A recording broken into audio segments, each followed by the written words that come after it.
তাড়াতাড়ি চলো আকাশ, আমাকে 10টার মধ্যে পরীক্ষা সেন্টারে পৌঁছতে হবে। নো প্রবলেম ম্যাডাম, আপনি গাড়িতে বসুন, আমি গাড়িটাকে প্লেনের মতন চালিয়ে কলেজে চো করে ল্যান্ড করে দেবো। সাবধানে গাড়ি চালাস, বাঁদিক চেপে গাড়ি চালাবি, পাহাড়ি রাস্তা, মোড়গুলো ভালো করে খেয়াল রাখবি। কেষ্টদা, অন্যকে কখনো রাস্তা চেনাতে দেখেছো? না। দেখোনি তো? আমি দেখেছি। তোমাকে। আমাকে?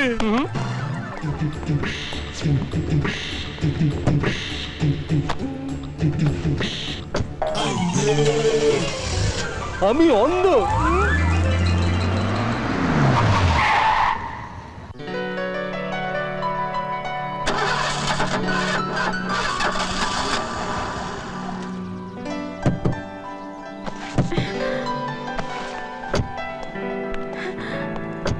কি হলো? কি হলো? ওটা থেমে গেলে কেন? গাড়িটা স্টার্ট হচ্ছে না ম্যাডাম, হঠাৎ বন্ধ হয়ে গেল। কি বলছো কি? ঠিক 10টার সময় আমার পরীক্ষা, সময় মতন পৌঁছতে না পারলে আমার একটা বছর নষ্ট হয়ে যাবে।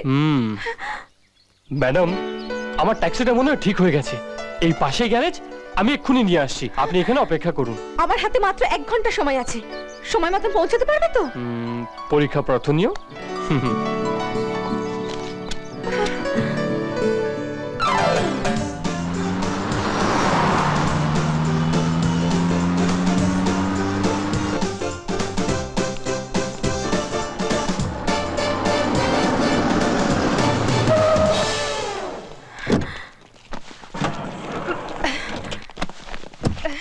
ম্যাডাম, 9:55, আপনার পরীক্ষা শুরু হতে এখনো 5 মিনিট বাকি। ও মাই গড, আই ক্যান্ট বিলিভ আকাশ। এই ম্যাডাম, আপনি কি সব না উল্টোপাল্টা বলছেন? আপনাকে ঠিক টাইমে পৌঁছে দেবে বলে আমি কি রিস্ক নিয়ে গাড়ি চালিয়েছি সেটা আপনি জানেন? আরে বোকা, তাই জন্যই তো বলছি আই ক্যান্ট বিলিভ। ও আচ্ছা আচ্ছা, আসলে আমি একটু ইংরেজিটা কম বুঝি তো তাই। So hot, you are so sweet.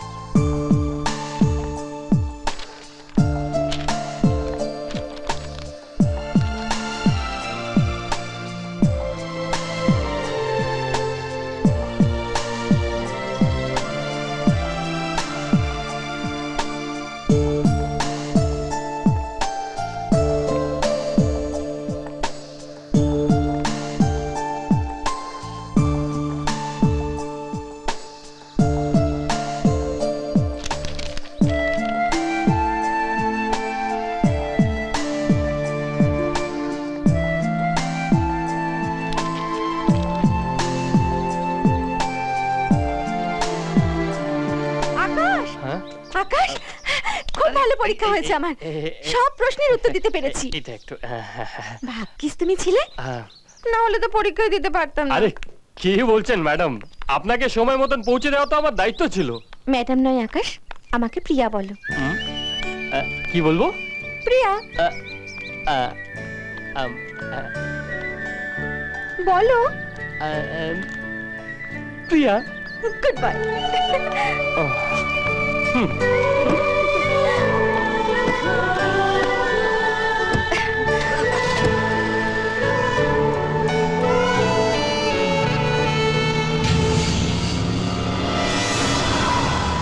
প্রিয়া, একটা গাড়ি পেছনে আসছে।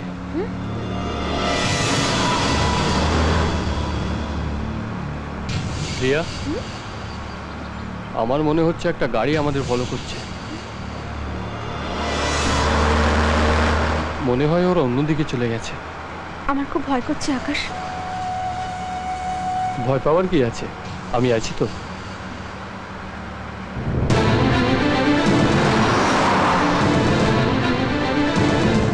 কিন্তু প্রিয়া, ওরা আমাদের ফলো করছে কেন? আমি কিচ্ছু বুঝতে পারছি না আকাশ, আমি কিচ্ছু বলতে পারছি না। তুমি প্লিজ তাড়াতাড়ি গাড়ি চালাও, প্লিজ।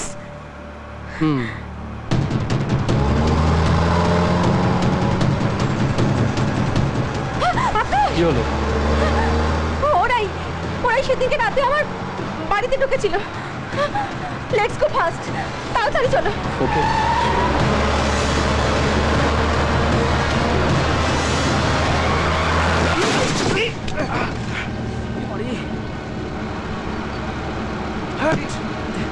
তাড়াতাড়ি চলো।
বাবা, দিদি কিন্তু এখনো বাড়ি ফেরেনি। সে কি, এখনো বাড়ি ফেরেনি? না। কিন্তু পরীক্ষা দিয়ে তোর অনেক আগেই বাড়ি ফিরে আসার কথা।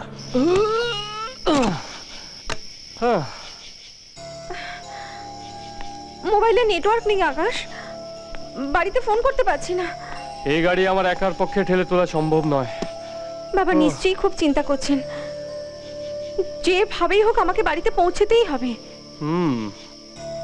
এই ঘন জঙ্গলে এত রাত্রিরে আমরা তো রাস্তা খুঁজে পাবো না। তাছাড়া এখানে ভয়ঙ্কর জন্তু জানোয়ারেরও বাস আছে।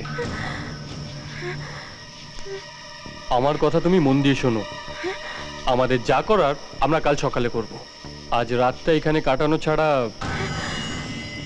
আমাদের আর কোনো উপায় নেই। আমার খুব ভয় করছে আকাশ। কোনো ভয় নেই, আমি থাকতে তোমার কোনো ক্ষতি হবে না।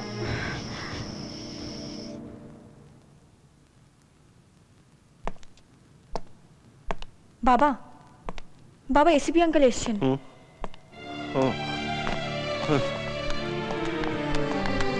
কোনো খবর পেলে রমাকান্ত? পিয়া পরীক্ষা দিয়েছে, খবরটা পেয়েছি, কিন্তু তারপর থেকেই ও মিসিং। হ্যাঁ আঙ্কেল, দিদি পরীক্ষা শেষ হওয়ার পরই আমাকে কল করেছিল। ও বললো তাড়াতাড়ি ফিরে আসবে। ওই রুটে তোমাদের গাড়ির কোনো ট্রেস পাওয়া যায়নি, অ্যাক্সিডেন্টের কোনো খবরও নেই।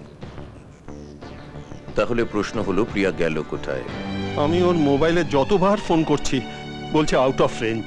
আমার কেন যেন মনে হচ্ছে প্রিয়া পালিয়ে গেছে। হোয়াট? কি যাতা বলছো তুমি? যাতা নয় স্যার, ও মোটেই ভালো না। ওই আকাশই প্রিয়াকে নিয়ে পালিয়েছে। ডোন্ট ডু দিস রাজ, আমায় আগে কথা বলতে দাও। আচ্ছা কেষ্ট, আগে তোমার হঠাৎ এরকম সন্দেহ হলো কেন? স্যার তো শুরু থেকেই আকাশকে একেবারে মাথায় তুলে রেখেছে। একজন ড্রাইভার হয়ে ও প্রিয়ার সাথে বন্ধুর মতন মেলামেশা করত। এক এক সময় ওদের মেলামেশা দেখে আমার মনে হতো যে ওদের মধ্যে একটা মানে ভালোবাসার একটা। আমার মেয়ে হয়ে ও একটা ড্রাইভারের সঙ্গে? This is just impossible. কিন্তু ওর কথাটা সম্পূর্ণ উড়িয়ে দেওয়া যায় না রাজ। এই তুমি কি বলছো রমাকান্ত? আজ বাদে কাল সুজয়ের সঙ্গে প্রিয়ার বিয়ে, আর তুমি বলতে চাইছো প্রিয়া কিনা? আমি প্রিয়ার কথা বলছি না, কিন্তু প্রিয়ার মতো একজন সুন্দরী বড়লোকের মেয়েকে ফাঁসাতে চেষ্টা করা একজন ড্রাইভারের পক্ষে অসম্ভব কিছু নয়।